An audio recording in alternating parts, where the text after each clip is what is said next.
Meanwhile, Donald Trump this afternoon, earlier today, laid out his vision for managing the nation's economy as president. He spoke to the New York Economic Club today, introduced here by his vice presidential running mate, Mike Pence. Well, thank you, Barbara Van Allen. Thank you to members of the board, honored guests, fellows on at the head table. It is a great, great honor for this small town boy to be in the Big Apple and to introduce today the next President of the United States of America.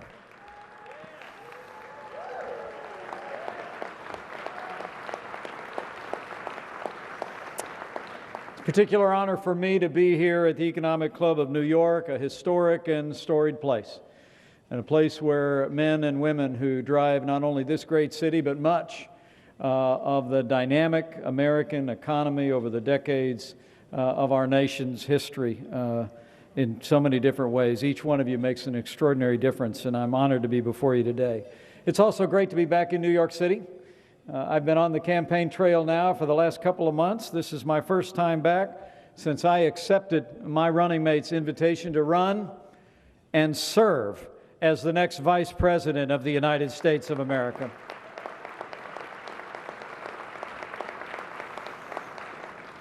I was humbled to accept that invitation with my wife at my side, but I did it in a heartbeat because our party has nominated a man for President of the United States who is the embodiment of this great city and this great nation.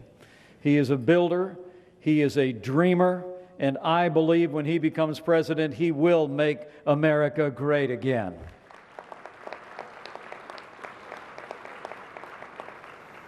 You know, we find ourselves on this day in the middle of September 2016 in the midst of the weakest economic recovery since the Great Recession. And at this historic forum, the Republican nominee for President of the United States will do what so many other American leaders have done from this very podium. He will take this moment to outline a new economic vision, a vision to make this country great and strong and prosperous again. And it is truly my privilege to introduce him today. You know, you all know him well here in New York City. I've just gotten to know him over the last few months. But I got to tell you, I had someone walk up to me the other day and they said, you know, I've known Donald Trump for the last 30 years and I really like him. And I told him, well, I've known him for the last 120 days, and I really like him. This is a good man who loves his family and loves this country, and he will be a great president of the United States. We've become fast friends. And for all the world, it seems like I've known him all my life. Like so many other builders and entrepreneurs, he's a dreamer, he's a driver, he's a man who speaks his mind. But I have to tell you, what you may not know here in the Big Apple is that clear-eyed vision and that leadership has literally inspired a movement of people all across this country. I was in Scranton, Pennsylvania last night. He was in Ohio. Everywhere I go, campaigning with Donald Trump or for Donald Trump, I see firsthand that he has given voice to the aspirations and the frustrations of the American people like no other president in my lifetime since Ronald Reagan. I think the key is that Donald Trump has never forgotten the men and women who built this country. Men and women who work with their hands, who grow our food, who build our roads and bridges and protect our families. And they know it. And this is a challenging time for working families all across this country. The truth of the matter is, as I stand before you today, not only are we in the midst of the weakest economic recovery since the Great Depression, but we also have an economy that in the last quarter only grew by 1.1%. We have the lowest labor participation rate since the 1970s. And most heartbreaking of all, from 7.5 years ago to today, there's nearly 7 million more Americans living in poverty than there were in 2009. You know, for all the world, these days remind many of us of the 1970s. Then, as now, we had one candidate who spoke of a national malaise and of accepting a status quo. And then there was another candidate who spoke with confidence of a boundless American future, and the American people chose that optimistic future, and I believe they will again. You know, the other party tells us this is the best that we can do. But the American people know better. It's nowhere near the best that we can do. It's just the best they can do. And when Donald Trump becomes President of the United States of America, we're going to get this economy moving again for every city and every town and every state in the nation.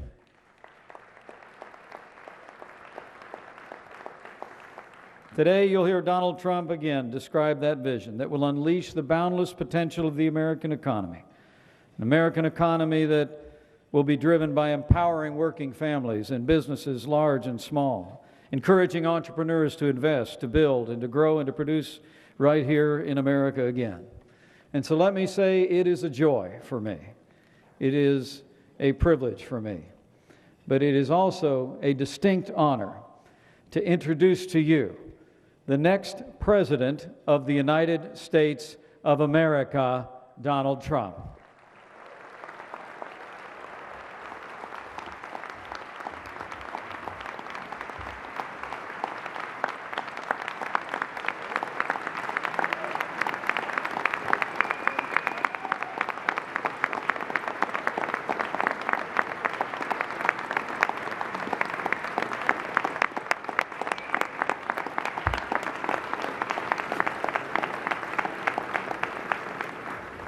Well, thank you very much, ladies and gentlemen. It's a great honor to be with you, and we had some really incredible things happen today. The polls are coming out. We're leading in so many polls, I can't tell you, I don't know where to begin, but that's a good feeling. And we are, I guess CNN just came out, we're leading nationwide with CNN. We're leading in Ohio. And we're leading just, I think it just came out, we're leading in North Carolina, Florida, we're leading, and we're having a lot of fun. We're having a lot of fun on the campaign and on the trail.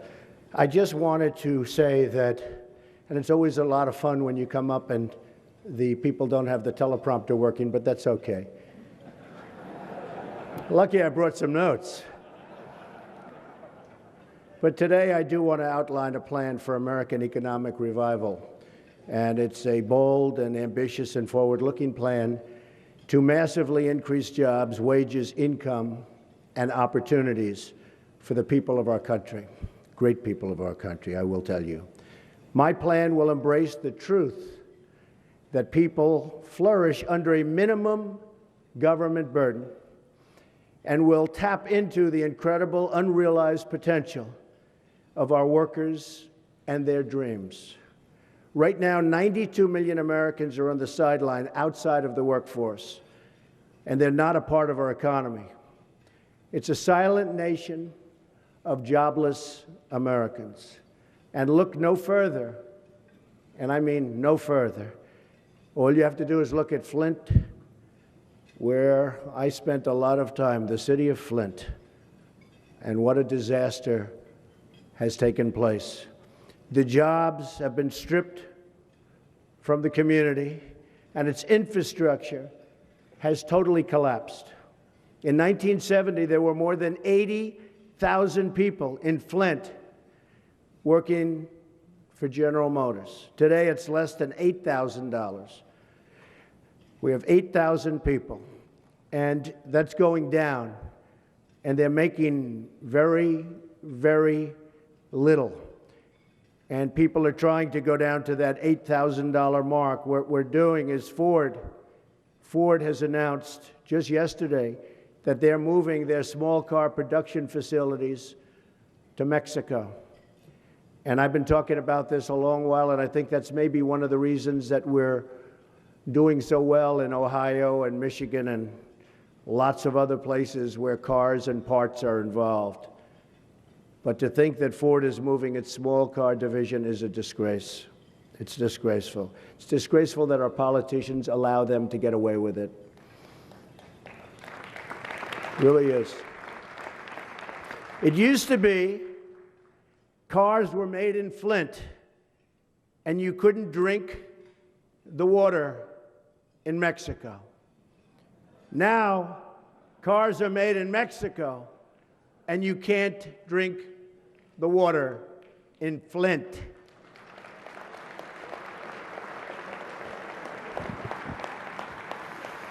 But we're going to turn this around. My economic plan rejects the cynicism that says our labor force will keep declining, that our jobs will keep leaving, and that our economy can never grow as it did once before. And boy, oh boy, did it used to grow. We reject the pessimism that says our standard of living can no longer rise, and that's all there is really left to divide, because frankly, we're looking at an economy now of no growth and redistribution of wealth, and that's not going to work. Everything that is broken today can be fixed, and every failure can be turned into a truly great success. Just look at the way I just melded into the teleprompter that just went on. Who else could have pulled that off, okay? Who else? Jobs can stop leaving our country, and they will just absolutely start pouring in. Can happen. Failing schools can become flourishing schools. Crumbling roads and bridges can become gleaming new infrastructure. Inner cities can experience a flood of new jobs and investment, and rising crime can give way to safe and prosperous communities. All of these things and so much more are possible. But to accomplish them, we must replace the present policy of globalism, which have just taken so many jobs out of our communities and so much wealth out of our country, and replace it with a new policy of Americanism. America first. Remember that. Under this American system, every policy decision we make must pass a simple test. Does it create more jobs and better wages for Americans? It's a test. If we lower our taxes, remove destructive regulations, and we have to do that, unleash the vast treasure of American energy, and negotiate trade deals that put America first, then there is no limit to the number of jobs we can create and the amount of prosperity we can unleash. America will truly be the greatest place in the world to invest, hire, grow, and to create new jobs, new technologies, and entire new industries. Instead, thank you. Instead of driving jobs and wealth away, America will become the world's great magnet for innovation and job creation. My opponent's plan rejects this optimism. She offers only more taxing, and her tax increases are unbelievable, more regulating, more spending, and more wealth redistribution. A future of slow growth, declining incomes, and dwindling prosperity. The only people who get rich under Hillary Clinton are the donors and the special interests, but bad for our country. In Hillary Clinton's America, we have surrendered our status as the world's great economy, and we have surrendered our middle class to the whims of foreign countries. We take care of them better than we take care of ourselves. Not one single idea she's got will create one net American job or create one new dollar of American wealth for our workers. The only thing she can offer is a welfare check. That's about it.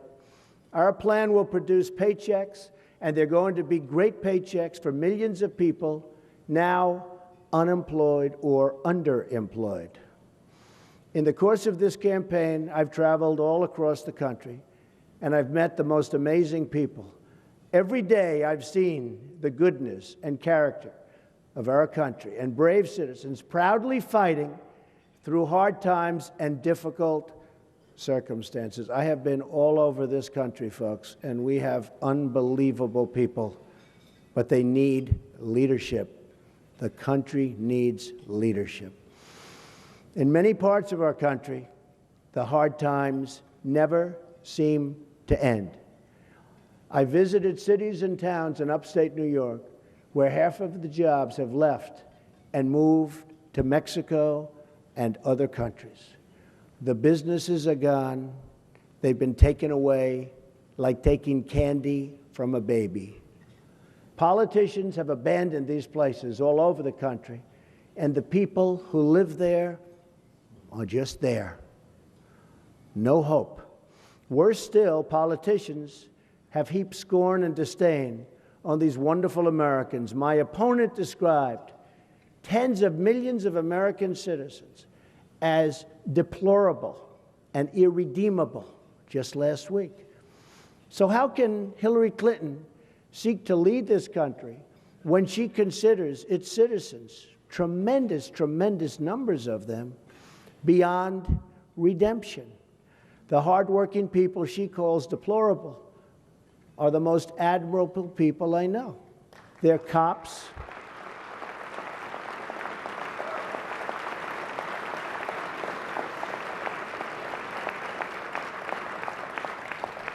They're cops and soldiers, teachers and firefighters, young and old, moms and dads, blacks and whites, Latinos, above all, everything else. They love their country, and they want a better future. These are the forgotten men and women of our country, and they have been forgotten. People who work hard but don't have a voice. I'm running to be their voice.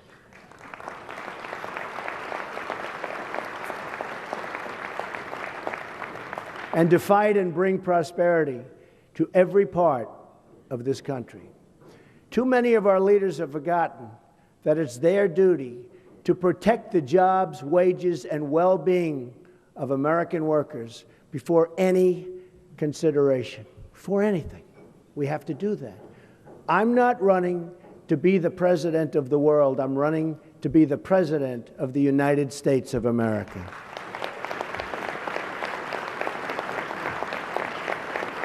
And as your president, I will fight for every last American job and every American company, which really a lot of companies in this room, I can tell you.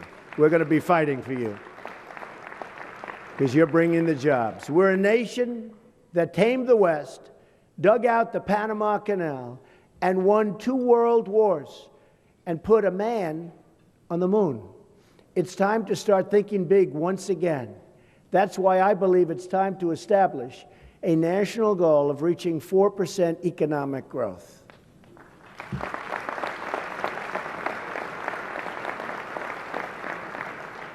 And my great economists don't want me to say this, but I think we can do better than that. Now they're upset. They'll be very upset, but I think we can do and maybe substantially better than that. In working with my economic team, we've put together a plan that puts us on track to achieve that goal. Over the next 10 years, our economic team estimates that under our plan, the economy will average 3.5% growth and create a total of 25 million new jobs. You can visit our website. Just look at the math. It works. This growth means that our jobs and plans, including our child care reforms that Ivanka Trump, my daughter, is so involved in, will be completely, I like her too, I agree, will be completely paid for in combination with proposed budget savings. It will be deficit neutral. If we reach 4% growth, it will reduce the deficit. It will be accomplished through a complete overhaul of our tax, regulatory, energy, and trade policies.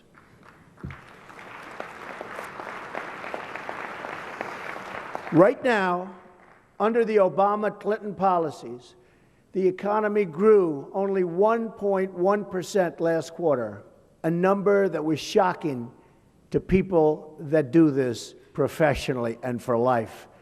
It translates into millions of lost jobs, and certainly millions of lost good jobs, because we don't have good jobs anymore. Those jobs are gone and going. This is the weakest so-called recovery since the Great Depression. Over the last 7 years, the economy grew only 2.1%, the slowest period in 70 years. Had the economy grown under Obama at the same rate as Reagan, it would have meant 10 million more jobs.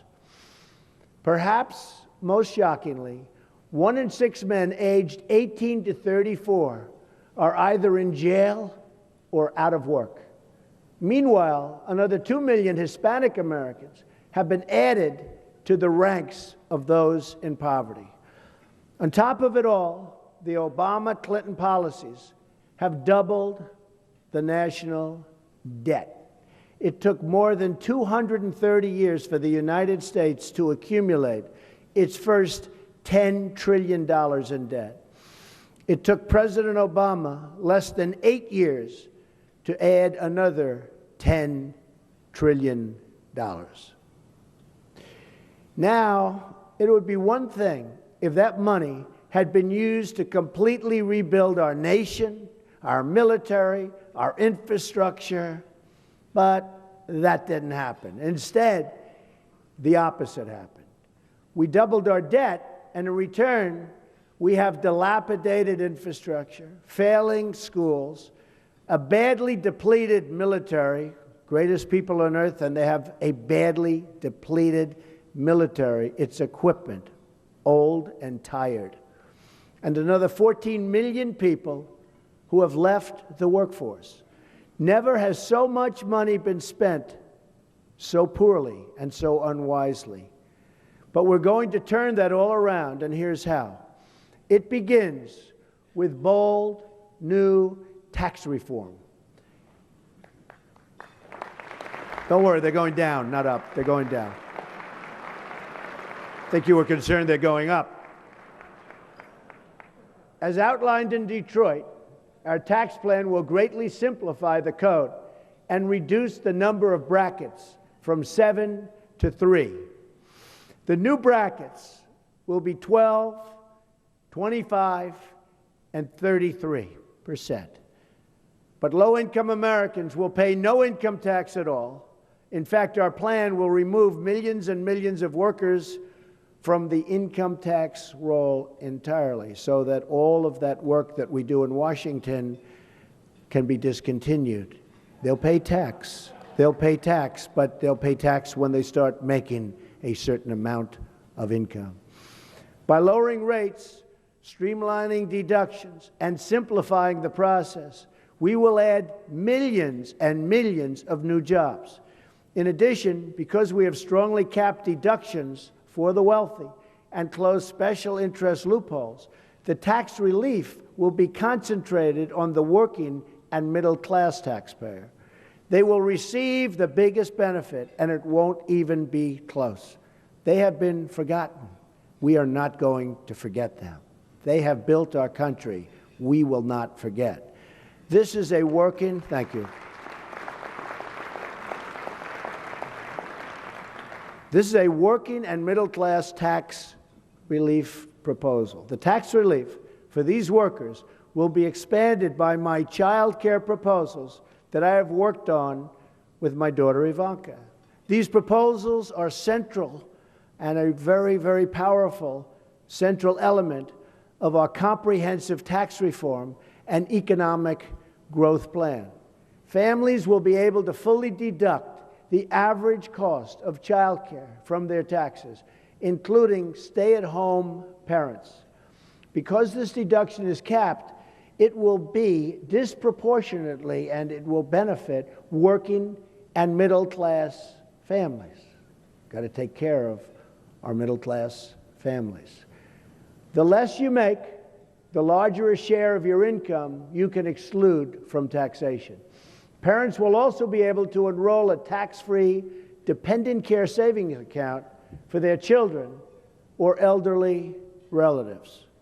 Low-income households will benefit from both an expanded earned income tax credit in the form of child care rebates and a matching $500 contribution for their savings account. A married couple earning $50,000 per year with 2 children and $8,000 in child care expenses will save 35% from their current tax bill. That's a tremendous saving. And they'll have a better life. A married couple earning $75,000 per year with 2 children and $10,000 in child care, expenses will receive a 30% reduction in their tax bill from what they're paying right now. By contrast, someone earning $5 million, like the people in this room, will receive virtually no change in their tax bill at all. One of our greatest job creation measures is going to be our 15% business tax rate, down from the current 35% rate, a reduction of more than 40%.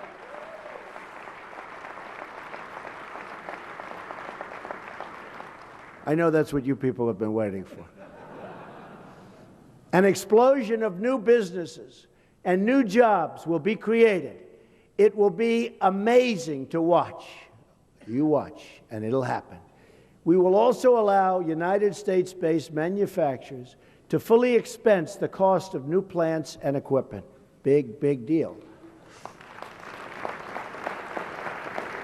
On top of that, we will bring back trillions in business wealth, and this is wealth that's parked overseas. Nobody knows how much it is. They say it's $2.5 trillion. I have people that think it's $5 trillion. We'll bring them back, and it'll be taxed only at the rate of 10% instead of 35%. And who would bring it back at 35%? Obviously nobody, because nobody's doing that. I think it's going to be something that will be so phenomenal, far beyond what people even think. By taxing it at 10% instead of 35%, all of this money will come roaring back into our country, and lots of good things will start to happen. We will turn America into a new magnet for new jobs, and that means jobs in our poorest communities. So important. And right now, we have companies leaving the country because taxes are too high, but we actually have companies leaving the country to get their money. And that's a first. Nobody's ever heard of that one before, but believe me, that's happening. Next comes regulations. One of the keys to unlocking growth is scaling back years of disastrous regulations, unilaterally imposed by out-of-control bureaucrats. Regulations have grown into a massive job-killing industry, and the regulation industry is one business I will absolutely put to an end day one.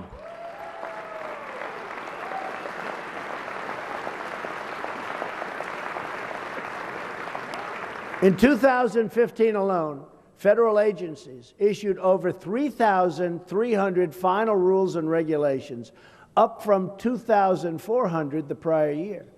Every year, over-regulation costs our economy $2 trillion a year and reduces household wealth by almost $15,000. I proposed a moratorium on new federal regulations that are not compelled by Congress or public safety, and I will eliminate all needless and job-killing regulations now on the books, and there are plenty of them.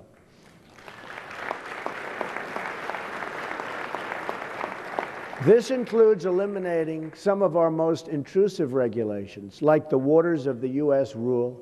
It also means scrapping the EPA's so-called Clean Power Plan, which the government itself estimates will cost $7.2 billion a year. This Obama-Clinton directive will shut down most, if not all, coal-powered electricity plants. I mean, all over the country, they're shutting down. Remember what Hillary Clinton said. She wants to shut down the miners just like she wants to shut down the steel mills and shut down the steel workers, and we're not going to let it happen. We're going to put our great miners and our steel workers back to work. Energy reform is central to our plan as well. According to Heritage Foundation, by 2030, President Obama's energy restrictions will eliminate another 500,000 manufacturing jobs, reduce economic output by $2.5 trillion, and reduce incomes by $7,000 per person. And today you have workers, and I see them all the time, and I meet them all the time, and they're part of this massive group of people that have just come onto this movement. But you have workers making less money today than they made 18 years ago in real wages. They're working much harder, oftentimes because of the disastrous Obamacare that we're going to repeal and replace. Oftentimes they're working 2 jobs. So they're working harder, they're older, and they're making less. It's like me. I'm working harder than I've ever worked also. But these are minor. Nobody cares about that. That's something. Who cares about that? Hillary Clinton wants to go even further, and her plan could cost the economy $5 trillion. A Trump administration will lift restrictions on all sources of American energy production.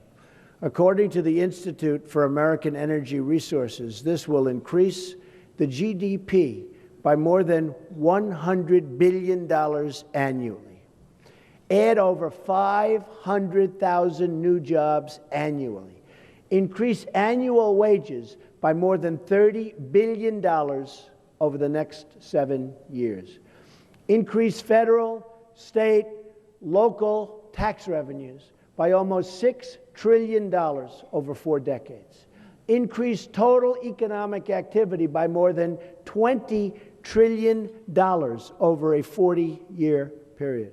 In addition, we will streamline the permitting process for all energy infrastructure projects which are desperately needed, including the billions of dollars in projects held up by President Obama, currently being held up. They just won't approve anything, creating countless more jobs in the process. Finally comes trade, the foundation for everything. America's annual trade deficit with the world is now almost $800 billion a year. Who are negotiating these deals? Anybody in this room negotiating these wonderful deals? Think of it. We have a trade deficit of almost $800 billion a year. That's going to change so fast. Between World War I and the year 2000, the United States averaged a 3.5% growth rate. But after China joined the World Trade Organization, our average growth rate has been reduced to only 2%. Predatory trade practices, product dumping, currency manipulation, which is a big one, and intellectual property theft have taken millions of jobs and trillions of dollars in wealth right out of our country, right out of our country. So sad that we allowed this to happen.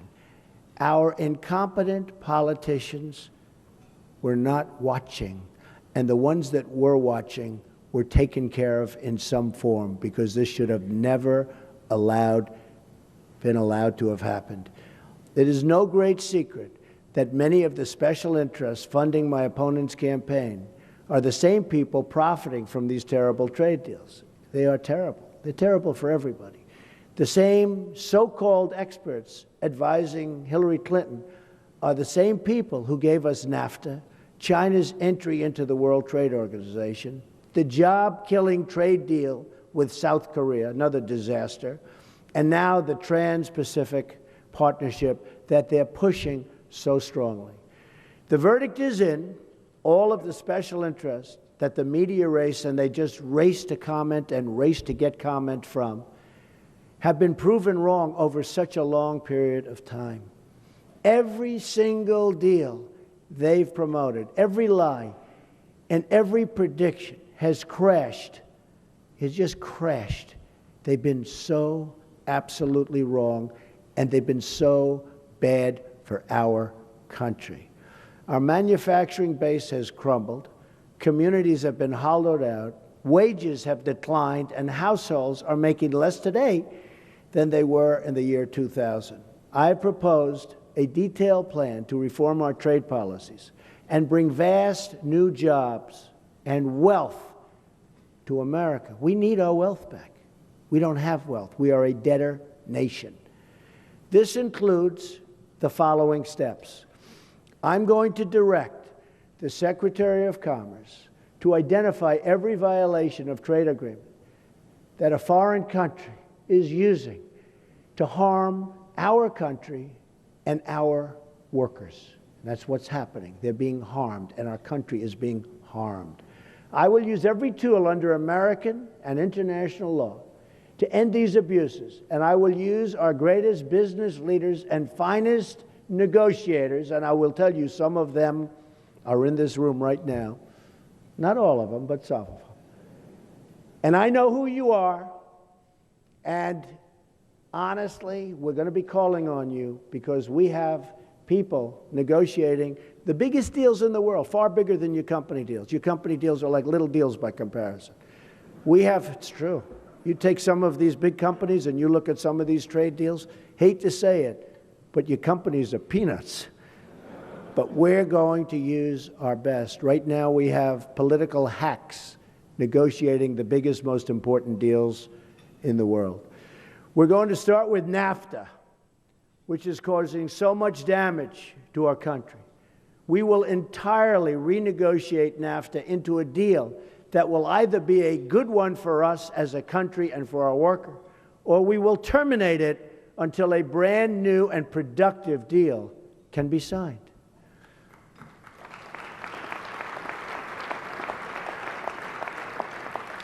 We'll also, and we have to, we're going to keep America out of Trans-Pacific Partnership unless we can do something that's phenomenal, and I'm not seeing it right now. I can tell you that. I'm not seeing it. Next, I'm going to instruct my Treasury Secretary to label China, and I like China. They're my tenant. They buy condos all the time. They're just fine. But you know what? They are a currency manipulator, and we're going to apply tariffs to any country that devalues its currency to gain an unfair advantage over the United States. They are a manipulator, grandmaster level. We can't allow it to happen. And our people and our representatives and our politicians don't have even a little clue as to how to play the game. We have a trade deficit this year with China of approximately $500 billion. What kind of a deal is that? And this has been going on for years, 200 billion, 300 billion, 400 billion, for years. I'm going to instruct the United States Trade Representative to bring trade cases against China. China's unfair subsidy behavior is prohibited by the terms of its entrance into the WTO, and I intend to enforce the rules. And I'm sure we'll make a deal somewhere along the way. But they're not playing fairly, and our politicians don't understand how to play the game.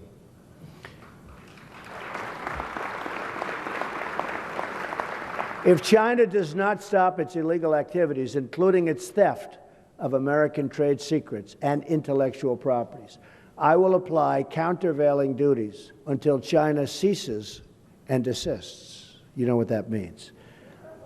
Just the single action of enforcing intellectual property rules alone, just alone, would add millions of new American jobs. According to the United States International Trade Commission, improved protection of America's just think of this.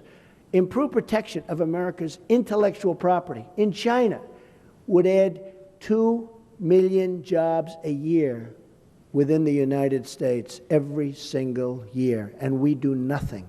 We allow them to get away with it. Who can blame them? And I don't blame them at all. If you can get away with it, they're going to get away with it. We're going to stop the outflow of jobs from our country and open a new highway of jobs back into our country. Here's how the plan adds up.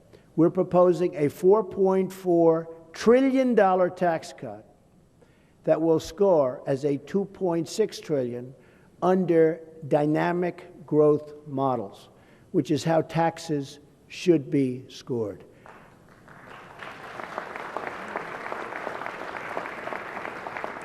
This includes the child care plan that we announced the other day.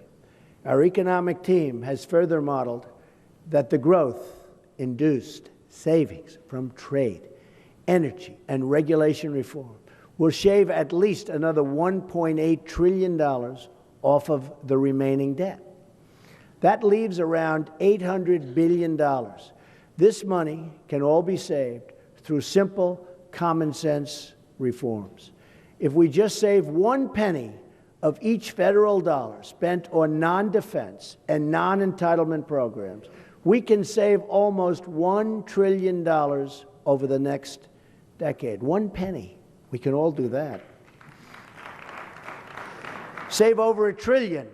Again, this is spending that does not touch defense, because we have to build up our military, which is so terribly depleted. And that does not touch entitlements. If our plan exceeds the 3.5% 10-year growth average, then our jobs proposed will actually reduce and start really strongly reducing the deficit. Savings will be compounded by the fact that people who are currently receiving unemployment or welfare will finally be able to find jobs. This is the most pro-growth, pro-jobs, pro-family plan put forth, perhaps in the history of our country. This is what our new future will look like. I'm going to lower your taxes very, very substantially. I'm going to get rid of massive amounts of unnecessary regulation. All of these regulations on your business and in your life.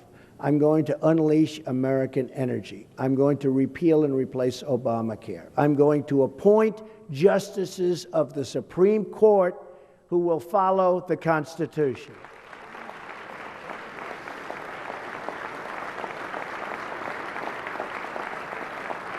I'm going to rebuild our depleted military and take care of our vets who are treated so badly. In many cases, our vets are treated not nearly as well as people who come into our country illegally. We can't have that. I'm going to save your Second Amendment, which is under siege. I'm going to stop illegal immigration and drugs from pouring into our country and totally poisoning our youth and others. It's a tremendous problem. And yes, we will build the wall. The wall will be built. And just in case you're worried about who's going to pay for it, Mexico will pay for it. Being totally serious about that. Mexico will pay for it. And you understand, Mexico, by the way, we look at the trade deficit we have with Mexico. It's massive. The wall is peanuts compared to what we're talking about. Mexico will pay for the wall. And I'm going to renegotiate our disastrous trade deals, especially NAFTA. And we will only make great trade deals that put the American worker first and put the American worker back to work. That includes our miners and our steel workers. They're going back to work. We will rebuild our roads, our bridges, our tunnels, our highways, our airports, schools, hospitals. We'll rebuild everything. American cars will travel the roads. American planes will soar the skies. And American ships will patrol the seas. American steel will send new skyscrapers into the clouds. American hands will rebuild this nation. And American energy, harvested from American sources, will power this nation. American workers will be hired to do the job. We will put new American metal and new American steel into the spine of this country. Jobs will return, incomes will rise, new factories will come rushing back to our shores. We will make America wealthy again. We will make America strong again. And we will make America great again. Thank you very much. God bless you. Thank you. Thank you very much. Thank you. Thank you.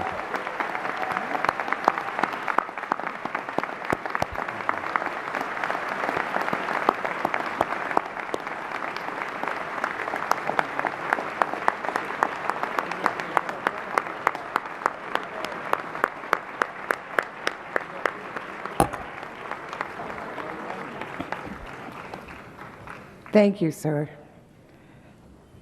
We will now move to our fireside chat format, where we're pleased to have as our interviewer John Paulson, a member of the Economic Club of New York Board and president of Paulson & Company. We would also like to thank those members who took the time to share their thoughts and ideas on topics and questions for Mr. Paulson online so that they could be perhaps used in this conversation. I think we also had some members of the board and others provide some input directly to Mr. Paulson. So thank everyone for that. The chairs, I think, are ready, gentlemen. So please take your seats and let the conversation begin.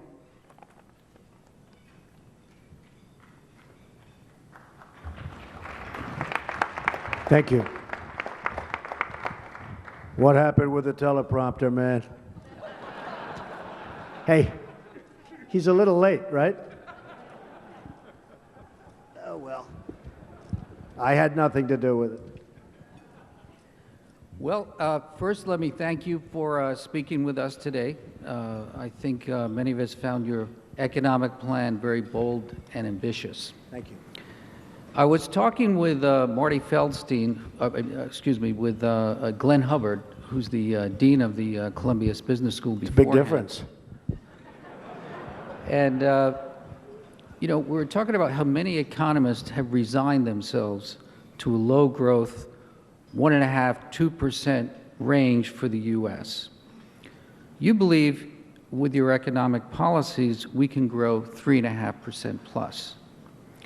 Could you summarize the key components of that plan and if possible, quantify the contribution to the increased growth? Certainly. I think that I watch the world, and I look at China and other countries. And if China goes down with GDP to 7% or even 8%, it's like they'll have a revolution. And then what do? They start devaluing, they do all sorts of things, and they get it back on track one way or the other. And I've had friends come to me that have been devastated, people that are manufacturers, that are great manufacturers, very successful people, but they become less and less successful because they can't beat the system. In this way, too, it's a rigged system. And they're almost doing well, and then boom, there's a massive devaluation in China or other countries. And there are plenty of other countries out there, and some are actually hurting China now. But the fact is that when they have 7%, and you see it where they start dropping to 7 or 8%, they consider that to be a disaster, and yet we're stuck at 1%. Probably the real number is 1%, but certainly no more than 2%, and we try and learn to live with it. We can't do that anymore. So we're going to unleash tremendous opportunity. And we're bringing back the trillions of dollars that doesn't come into this country. And that does really, I said it in my remarks, that does really bring a lot of companies out. They go to get their money. They leave, not even because taxes are too high. They leave to get their money. So we're going to unleash a lot. We're going to unleash a lot with the regulations. I'll tell you, the thing that most surprised me in going around, because I've been everywhere. I have been working. This started on June 16th. Who knew this was going to happen, right? But it started on June 16th, and it's been an amazing thing. But what's really amazed me from a business standpoint, I speak to big businesses, the biggest businesses in the world, but I also speak to the small business people and the farmers. And if they had their choice between this massive tax cut from 35% down to 15 or regulation relief, they would take almost 100% of the time regulation relief. The regulations are a disaster. They're killing people. They're killing the farmers. They're killing the energy folks. They've killed the mines. But and you know, we all believe there has to be regulation for safety, for environment, for certain reasons. But it has gone so crazy and it's gotten so excessive. But they would take that over taxes. So we're going to unleash a tremendous number of jobs coming in. Plus, we're going to have great cutting, waste, fraud, abuse. But think of that word waste. I mean, with the penny plan, just a penny out of every dollar. Now, I know you can do that very easily, but we have to appoint people to head these massive agencies. You know, if they were companies, they'd be very large companies. They'd be up there with the biggest. Some would be bigger than any of the companies. But you take a penny off the dollar, and you do that for a number of years, and all of a sudden, really great things start to happen. In addition to that, we spend a tremendous amount on military, which we're going to increase. We have no choice. But we also defend other countries. And those countries are not paying us nearly what they should be paying us. We're losing tremendous billions and billions of dollars on defending other people, some of whom don't even appreciate the fact that we're defending them. And many of them don't pay us. They don't pay us. And they don't pay us, I say, why? Because, you know, they don't ask. We don't ask. So those countries, I'm sure, will start to pay for the defense, but it's a fantastic number. It's a very, very large, it's a shocking number. It's a shocking number. I will just finish with saying this. I have great respect for Japan, but as you know, we defend Japan, we defend Germany, we defend Saudi Arabia, we defend South Korea. We have 28,000 soldiers right now, South Korea. These are economic behemoths. Behemoths. These are wealthy countries. And when I said they have to pay more, a general came to refute my statement and said, doesn't Mr. Trump know that Japan pays 50% of the cost of its defense? And I said, why don't they pay 100%? The numbers you're talking about are massive. And when you add it all together, a lot of good things are going to happen. Thank you.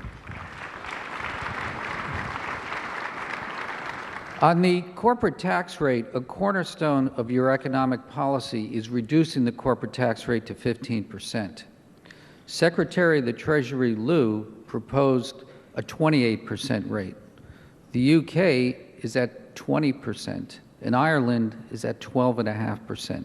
How did you settle on 15% as a target for the U.S.? Well, a lot of that has to do with the cutting, because we're going to be cutting costs, and we have to cut costs. But I think we're going to unleash something that's going to be so amazing, and a lot of it's competition. You look at Ireland being just about the lowest, a little bit lower. So we're not the lowest, but we're getting down there. But right now, essentially, we're the highest in the world, certainly of the industrialized countries. And we set it from a competitive standpoint, and we added to that, and very importantly added to that, the cutting, the cost cutting. And there's tremendous fat. You know, it's interesting when all of us, and so many in the room do this, but when we buy companies, we like to buy companies that are poorly run, right? Because we can have so much room to cut. We don't want to buy a perfectly running machine where we can't do too much, right? Well, we're not a perfectly running machine. We have tremendous waste, tremendous fraud, tremendous abuse. Our military orders equipment that, frankly, it's ordered, I say, politically motivated, because they'll buy equipment that's not as good as the equipment they want, and the equipment that they want, the generals want, it's better and it's less expensive. We have so many things we can do if we do it properly. And, you know, my whole theme has been Make America Great Again. We're going to make America great again. Now it's time for Martin Feldstein, who's also on our board, and he's chairman of the Department of Economics at Harvard. Part of the issue in reducing tax rates is the impact on the deficit. So what offsets would you propose to compensate for the reduced revenue? You mentioned in your speech that you believe over time your economic policy can be revenue neutral. Well, eventually, and we think, and hopefully beyond that, eventually, with time, this is going to work out, absolutely. But the big things in terms of neutrality is going to be the amount of business that we generate, the fact that companies are no longer going to be leaving. I mean, you have to look at the list of companies. I told you just before that Ford Motor Company, this is a massive amount of business. They're taking their small car, all small cars, they're going to make them in Mexico. It's like, you know, it's a story in a newspaper, but it's devastating for Michigan and areas of the country that have to go through this. We're going to keep our companies here. Our companies are leaving us because taxes are so high. Our companies are leaving us because they can't bring their money back in. Our companies are leaving us because of regulation. The regulation is so massive that our companies are leaving us. So I think we're going to, number one, we're going to keep companies here. They're not going to be leaving anymore because now they're going to have a better deal than where they're looking to go. But importantly, we're also coupling that with cutting costs, cutting budgetary costs and lots of costs. There will be many costs that we're going to be cutting. And we're going to be enhanced by certain things like with the military and the defense of other countries, which a lot of people didn't even know. I don't think too many people, even in this room, until I started speaking about it a year ago, I don't think a lot of people knew that we defend, as an example, Germany or Japan. You pretty much knew South Korea, and we're defending South Korea. But, you know, Saudi Arabia, as an example, Saudi Arabia, we know, lots of wealth, lots of money. They don't pay us very much for what we do. And you know, you could ask yourself, how long would Saudi Arabia even be there if we weren't defending them? And I think we should defend them, but we have to be compensated properly for that defense. I'm sure they'll be thrilled to hear that. One issue that came up previously was the potential for default on the U.S. debt. So you know the U.S. has a perfect credit history. Is there any scenario you would consider defaulting on the U.S. debt? No. No. There are scenarios where you could buy back debt. I don't know, somebody put that out. I said buy back debt. You know, this isn't like you're building a real estate project and the market crashes and you have your shot at a bank. I love those days, you know? I love that. Somebody said I'm one of the great in the world at that. I love I love buying back debt. I love negotiating debt. But with the United States, you're talking about something beyond a gold standard. No, the answer is no. But you can buy back. We're not talking at discounts. You can discount. You can do things. But no, the debt of this country is absolutely sacred. Absolutely 100% sacred. You have to do it. Regarding regulation, you said that we have too much regulation and that excess regulation impedes growth. What would be your strategy for reducing excessive regulation? Well, I'd go back to the heads of the various groups, agencies, all of the different parcels of government, and I would be putting very, very top people in to negotiate. We don't do that. Honestly, we put political people in to negotiate. We put people that gave contributions. We put people that, work the system. We put people that shouldn't be there. And when you say, can you cut 1% off your budget, they look like this is impossible. Whereas people in this room, because I know a couple of them, they're total killers. I won't call them out. They hear 1%, they say, Don, I can do it all in 1 year. I can get it down 25% in 1 year, maybe more. I say, take it easy, just relax. But there are people in this room that would say that. So, when you hear 1% a year for 10 years, it's a massive difference. But 1% a year for 10 years. So I would really have it done at the level of the group running whatever individual thing within government they're running. And they'll be able to do it if we have the right people. We don't have the right people. We have people that shouldn't be doing what they're doing. We have people that have people under them that are far, far more competent than they are. And those people lose respect for the system when they see what's coming in. And I can't tell you how strongly I believe this. The trade deals are so bad. NAFTA has destroyed our country. NAFTA has destroyed the manufacturing leg of our country. You look at places upstate New York where they lost 40% of their manufacturing, and they're going to lose a lot more before it's out. Don't forget, Hillary Clinton said when she was running for the Senate, she's going to bring jobs back to New York. She meant New York State, but New York. Upstate New York, out on Long Island. You look at things that are happening, it's unbelievable. Building after building that's empty. She didn't bring any, they left. They all left. So when we negotiate great trade deals, that will, and we're not even including that to a large extent in the numbers that we're giving you, but when we take NAFTA and make it a two-way highway, not a one-way, so that, yes, things go out, but we have at least equal, and I mean at least because we have a lot of catching up to do. They have absolutely stripped this country of its manufacturing jobs and companies. They've destroyed companies, thousands and thousands of companies, millions of jobs. We're going to get that back. We're going to get that back. So whenever I talk about tax cutting and I talk about balancing, a big part of it is going to be we're going to have great trade deals. He would be a man to negotiate. I think I'll put him in charge of China. And you know what? We'll do very well. Just put him in the room for a few days. We'll do very well. But seriously, we have to use we have the greatest negotiators in the world. We have to use.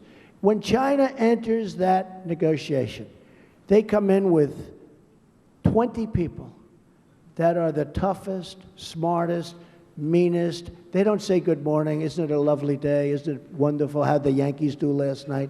There's no talk. It's like we get down to business. Boom. No games.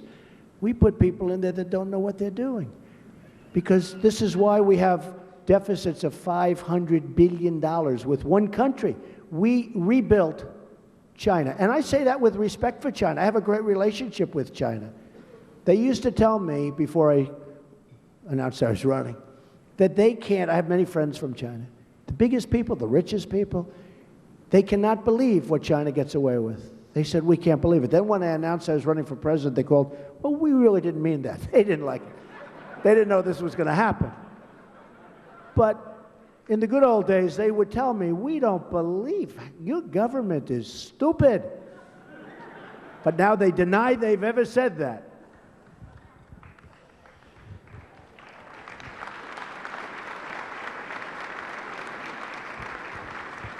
On staffing, how would you run a government to make it more effective?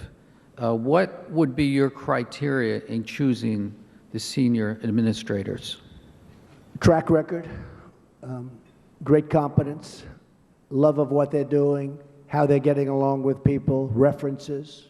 I mean, no different than when you're running a company, how you hire top people. It would be no different.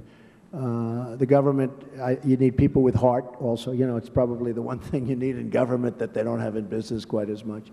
But you need, but some do. But not a lot.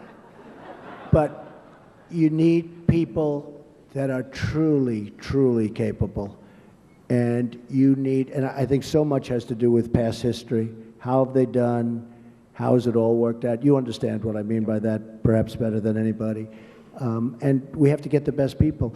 We can no longer be so politically correct. You know, we do things today, we're so politically correct. People are afraid to walk, they're afraid to talk, they can't speak, they're afraid they're going to say the wrong word and they'll be shunned from society. Don't worry, it only lasts for about a week if that happens. It's not that bad. But we have to stop being so politically correct. We need to get the best and the finest, and if we don't, we'll be in trouble for a long period of time, and maybe never come out of it. I honestly believe, and I'm not saying this because it's myself, this is the last time. This is going to be the last election we have a chance to make this country great again, to really make it wealthy again, make it strong again, make it, you know, all of the things that we want to see. We have to have. But I really believe this is the most important election that we've been involved in, you know, for many, many, many, many years, many decades. And because it's going down. The Supreme Court justices that I told you about before, I mean, if they put certain people onto the Supreme Court, our country is going to be a whole different country. We're going to be a large-scale version of Venezuela. We're going to be a totally different deal. And this is the last chance that, in my opinion, our country has to really get better, to get well. And I just think this election is so important, not because of me, but because of the ideas that we have, the ideas that we need to do what we have to do. But I think it's going to be a very, very important election, and that's why we're seeing such enthusiasm. You know, we go make a speech, John, and we have people showing up. 25,000 people show up, and 30,000 people, and we announced one day. We had one in Pensacola the other day. We had this massive, tens of thousands of people showed up. We announced like a day and a half before the speech on Twitter. We don't even take ads. People want to see great things happen for this country. People really love this country. The people of this country really love this country. Even other countries want to see great things happen because it's so important. So I just think this is going to be the most important election that we've had for many, many decades, and I'm not sure you're going to have a second chance at it. Donald, on jobs, what industries do you expect would benefit from your economic plan to create high-paying jobs going forward? Well, I think H&R Block would be a disaster, okay? Because we're simplifying. You're not going to have how about people, they go with the tax, it's so complicated. You need 180 IQ to understand it. And people that, frankly, are making a small amount of money, they have to go and they have to have their tax returns done by people. And by the way, when they're done, you'll have 10 different tax people, and you'll have 10 different answers to the same person. The whole thing is crazy. So that would be one industry that wouldn't do well. But I think almost all industries. I can tell you an industry that will do well and an industry that we can use, and I know prices are low now, but when prices go up, is the energy industry. We have amazing people in that industry, and they are just being decimated. They are being absolutely decimated. And energy is, so important. And we found out because of new technology, whether it's fracking or many other things, we're sitting on top. Our land has turned out to be, we have more than just about anybody in the world. Our land has turned out to be so valuable because of what's underneath it. We have to be careful. We have to be very environmentally sound. That's very important. But it's incredible when you look at what's happened in the last 5 years. We can be self-sufficient, which we have to be. Otherwise, we'll be stuck in the Middle East forever. And we have to get out of that war. We have to knock out ISIS. I didn't want to be in that war, but I wasn't a politician. Nobody really cared. But I didn't want to be in the war, but we have no choice. The way they got out was bad, to get out so quickly and not leave anybody behind. ISIS developed. We have to knock out ISIS. You see the atrocities they committed. Yesterday, I guess it was 22 or 24 people hung from racks of a slaughterhouse, like a slaughterhouse, and then throats cut. I mean, can you imagine this? Nobody's ever heard of things like this before. And then we talk about waterboarding. It's an incredible thing. No, it's incredible. We're not playing on the same playing field. But if you looked at what the atrocities committed just yesterday with the meat hooks, we have no choice but to totally decimate ISIS. We have to do it. We have to do it rapidly. We have no choice. And then we have to get back to rebuilding our country, folks. We have to rebuild the infrastructure of our country. We have to rebuild our country because it's a mess. Last question. If you were to advise the Fed, what would you advise them to do regarding interest rate policy? Well, as a real estate person, I always like low interest rates, of course. But I think what's going to happen is you're going to have them until January 1st, because Obama wants to go, he wants to play golf, and he wants to leave. He doesn't want to have any stock market disruptions. And I think I think the Fed is being totally controlled politically. They're not raising rates, and they're being controlled politically. I think they're going to be low till, I don't even know if they're going to have a raise, but they're going to be low till the end of the year. I don't think Obama, he wants to go out. I mean, shouldn't be working this way. Shouldn't even be discussing it. Martin may or may not disagree with me. I just think that I think it's a terrible thing that's happening because we're doing it for political. I believe the Fed is very political. It's become very political, like many other groups in this country, beyond anything I would have ever thought possible. And so I think you're going to have low interest rates till the end of the year, maybe no increase at all. And the market will stay artificially high, and then we're going to have to see what happens after that. But I think it's they're not doing the right job. Now, with all of that being said, you know, all my life I like low interest rates. And can you imagine? Because I'm doing this, I can't even take advantage of it. But that's okay. But I will say it's become, in my opinion, the Fed has become extremely political. I don't think they would do. I really believe if it was a political decision or the right decision, they're going to go with the political decision every single time.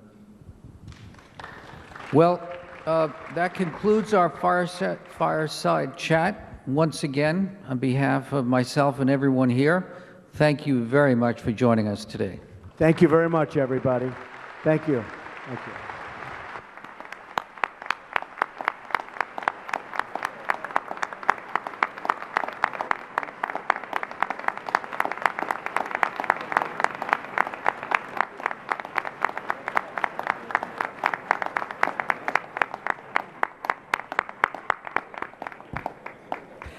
We would ask everyone to stay in place so that Mr. Trump and Governor Pence and their security detail can leave.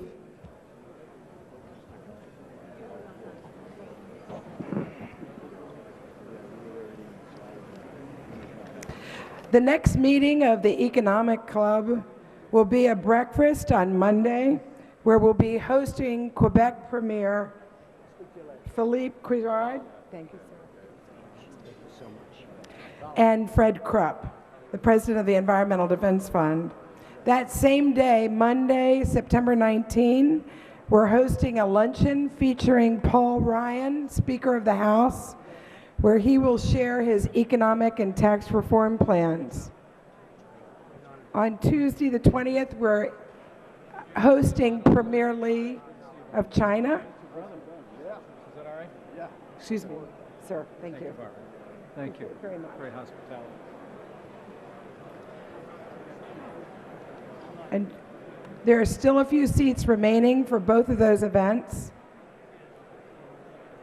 And we hope you might be able to join us.